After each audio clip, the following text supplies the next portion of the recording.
How's it going, guys? I'm Victor at Johnnie Walker RV. Today we're going to be going over how we do a PDI, and after the PDI how we go through the walkthrough with the customer. Okay, I explained the hitch, how this thing works, turn the light on and off, and extend and retract the jack. Okay, from there I'll explain the propane system, what it feeds, how it works, and of course how to remove the cab and how to remove the tanks themselves. Okay, so right here we have our two 5-gallon propane tanks. Okay, and on the face of this regulator here, we do have a turnover or a switch over. Okay, so you can see right now it's pointing to this tank here. Once this one runs empty, you're going to switch this over to this tank, so then it'll be pulling from this tank.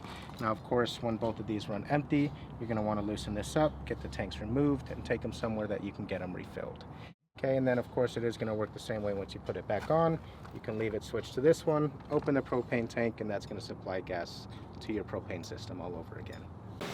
Okay, I do like to point out to our customers as well that we do have a sewer hose storage. Okay, that is going to be mounted underneath, right down here, right next to our 4-point stabilizers. All right, so after you get it off of your vehicle, get it kind of level front to back, you can run down your stabilizers and it'll stabilize your coach while you're camping in it.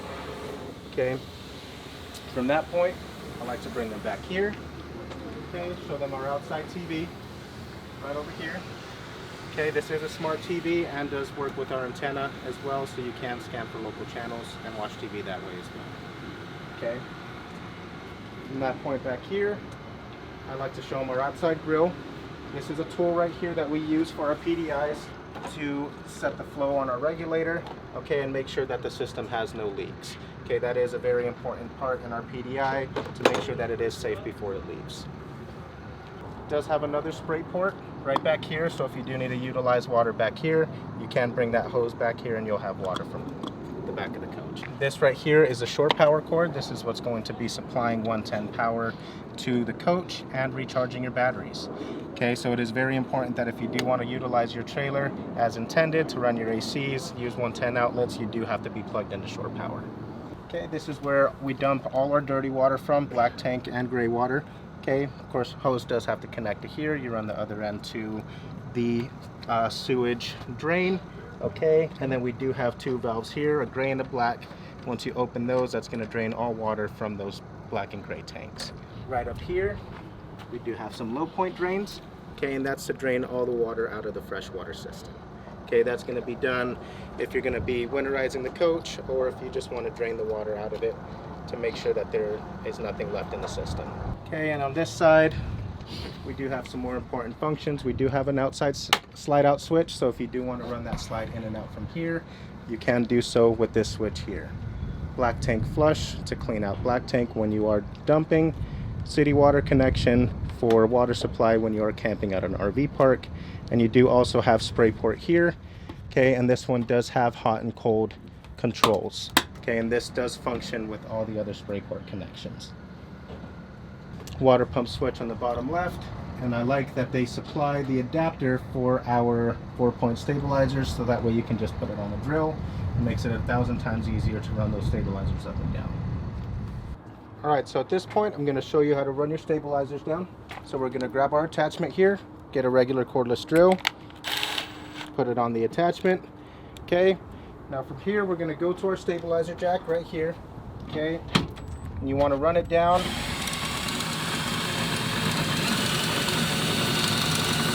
just about till you put a little bit of pressure, and that's as far as you want to go. Okay, these stabilizer jacks are not designed to lift the trailer, nor are they designed to level the trailer. Okay, so on all 4 points you want to run it down, put a bit of pressure, okay, and that's as far as you want to go. Once it's all down, then your trailer is fully stabilized and ready to use.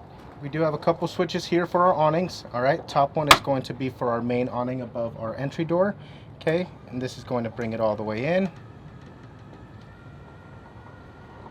Alright, so after we're done with the walkthrough outside, I'll bring the customers in here, okay, and then I'll bring them directly to our main monitor panel, which is right in front of the doorway. Okay, right up here is our monitor panel. Alright, so very first button is going to be for battery. That tells you the level of the batteries, and you'll be looking at the lower diagram here. C for charging, G for good, F for fair, L for low. Okay, now when you're plugged in, of course your batteries are going to be charging. If you're not, then of course your batteries will begin to run dead the more you use it. Okay, and that will tell you the battery levels. Next in line is our fresh tank. Okay, right now our fresh tank is full, and you can see with this red light here, our pump is on. Okay, so that means we're getting water supply from that fresh tank. Next in line will be our black tank, which right now is empty. That's going to be water from the toilet. Okay, gray 1 empty as well, and gray 2 is empty as well. Now of course, the more you use your trailer and you're using the water, then the more full those tanks will get. Okay, and in our PDIs we do test fill all our tanks to make sure they are holding water properly without any leaks, and we do make sure that our monitor panel is working properly as well.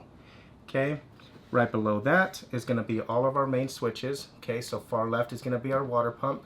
Okay, there are 2 switches. There's going to be one in here and one outside. Okay, so depending on which one you turn on or off will depend on how this switch functions. Okay, so right now you can see the pump is on and it's in the down position. Okay, this here is for camera. This thing is prepped for rear backup camera and a doorway camera as well. So you can turn it on and you can see it even when you're disconnected from the vehicle. This here is for lights. This is going to be our exterior lights for our awning LED strips along those awning fabrics.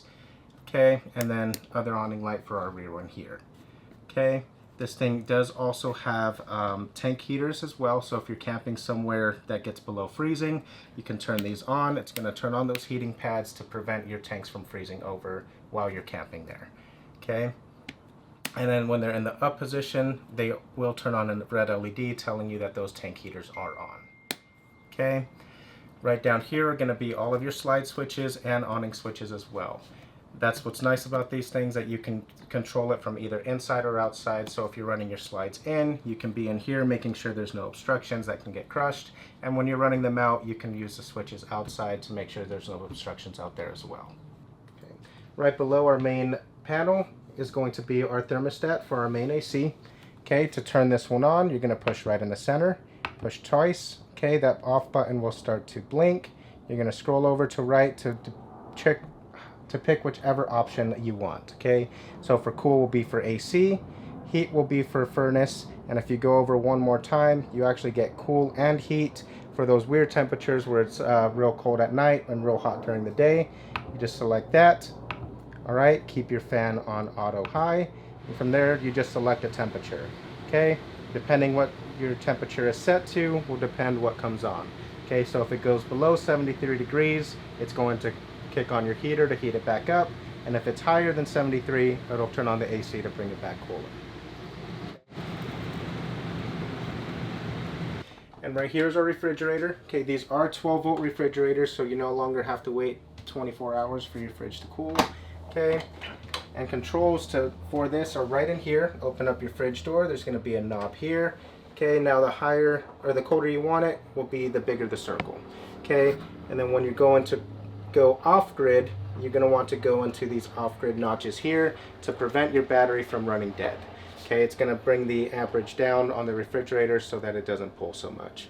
And after you're done using it, switch it down until it clicks over to off. Okay, and that'll switch your 12-volt refrigerator off. Okay, so right over here at our stove, once this is open, okay, you're going to want to turn on one of your igniters. Okay, bring that to that flame symbol, ignite, and then that'll get your flame going. Okay, this right here will adjust flame, of course, and then all the way up to off will, of course, bring that off. Okay, oven does work a little bit differently. Okay, you're going to want to bring it over here to this flame symbol, and this one does require you to light a pilot light. Okay, so once you have it in that flame symbol, you push and hold. You're going to want to strike this a few times. Right down here is going to be the pilot. Once you see that that pilot is lit, it may take a few tries. It's because there is some air in the system. Okay, well, you can see now that that pilot is lit. Once you can let go and it stays lit, bring it to temperature that you desire. It'll ignite it and bring it to that temperature. Okay, so we've made it to our restroom here. All right.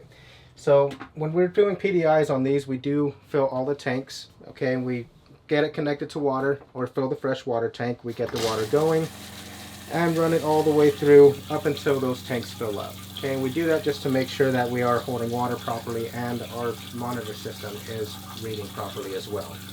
Okay, so we do that with our toilet. We also do it with our shower here. We'll take this off, turn on our water supply, and we like to run our water all along sides of our shower surround here to make sure that there is no leaks coming from that shower surround out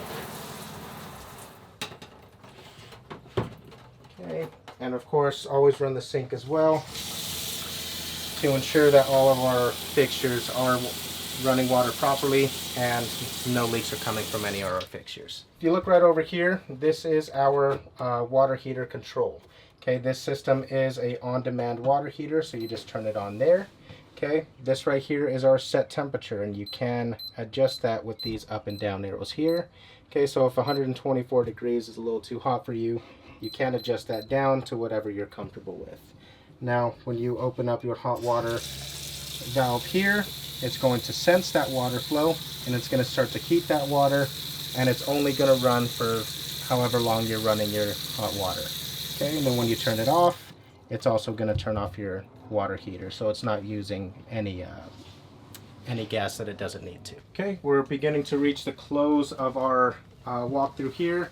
We do like to test our lights in here as well. Okay, we do also have a few USB ports on the bottom for phones. Nice things about those are 12-volt USB ports. So if you're not connected to 110 or shore power, you can still charge your phone using the batteries. Okay. During our PDIs, we do also check all cabinetry, make sure all the doors are opening and closing properly, make sure that they're not warped or anything, and if they are, we can get a process started to get those replaced. Also check all of our blinds, roller shades, okay, emergency windows, make sure everything opens properly, okay, just like this.